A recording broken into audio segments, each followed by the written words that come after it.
Jumlah rudal dan pesawat tak berawak Hizbullah diyakini cukup untuk menghancurkan aset-aset Israel senilai 150 miliar dolar. Aset tersebut jika dirupiahkan mencapai 2.332 triliun rupiah yang mencakup sektor ekonomi, industri, hingga pertanian di wilayah utara. Media Iran menggambarkan wilayah utara sebagai jantung ekonomi Israel. Hal ini karena 80% produksi biji-bijian, 70% pasokan susu, dan 40% pasokan daging berasal dari wilayah tersebut. Selain itu, lebih dari 60% kapasitas penyulingan minyak dan produksi bahan bakar Israel terpusat di sekitar Pelabuhan Acre. Pelabuhan ini hanya berjarak 35 km dari perbatasan Lebanon.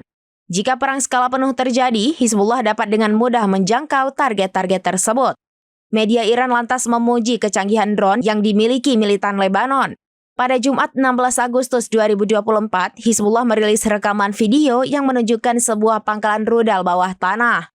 Video tersebut memberi pesan jelas kepada Israel bahwa Lebanon memiliki senjata dan peralatan militer yang lebih kuat.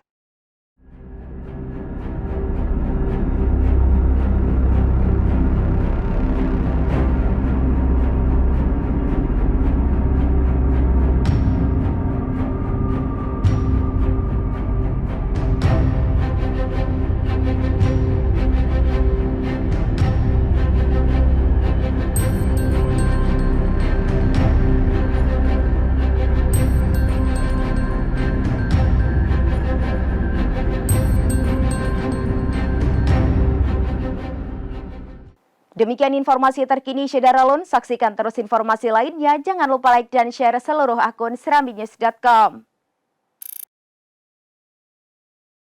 Download Tribun X sekarang. Menghadirkan lokal menjadi Indonesia.